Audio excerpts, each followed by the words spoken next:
At so yun, hello, what's up mga boss? So alam nyo ba dito sa giniba namin na bahay, itong aming nire-renovate na yan?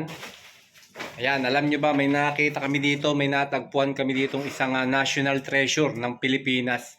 So actually, ayoko na sanang i-vlog to, ayoko na ipakita sa publiko.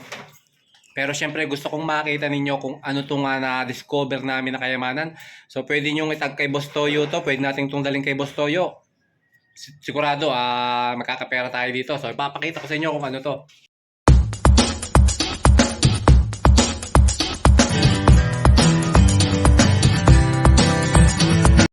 So ito mga boss yung sinasabi kong treasure na natagpuan namin.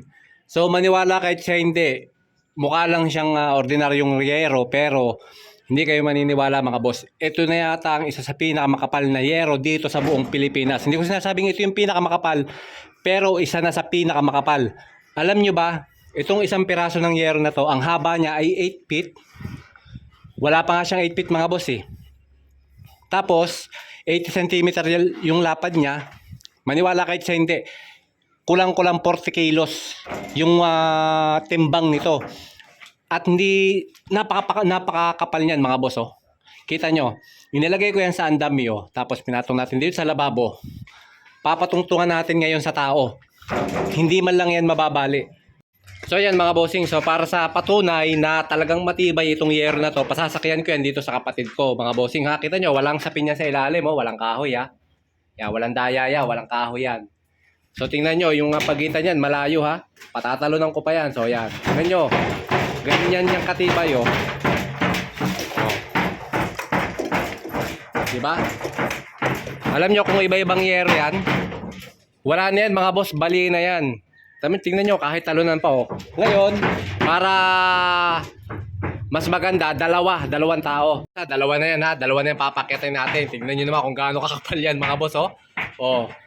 Ha? Tingnan nyo, hindi nababali yan kahit magtatalon-talong kayo dyan oh. Oh, so, ayan, kita nyo, may kakapal. Meron ba kayong yerong pwedeng ipang tapat dito mga boss?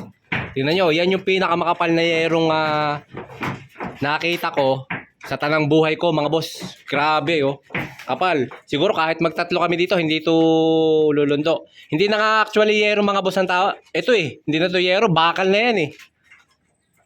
So yun, nakita nyo, ito ang patunay mga boss, no, kung gaano katibay yan. Oh. Ha? Walang kahoy yan mga boss ha, walang magic trick. Oh. Yerong yero yan.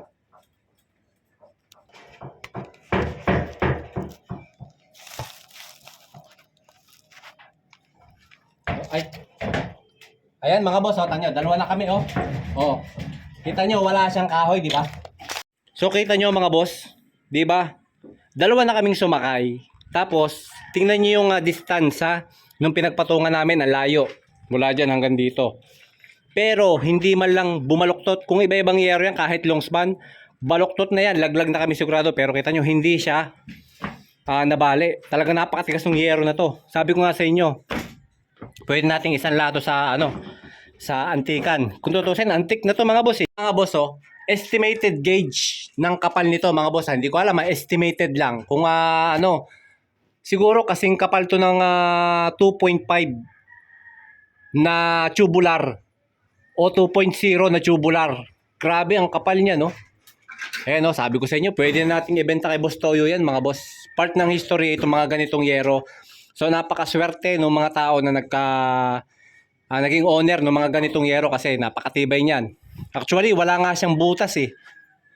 Ang pinakabutas lang nito, pinagpakuan. Yan no.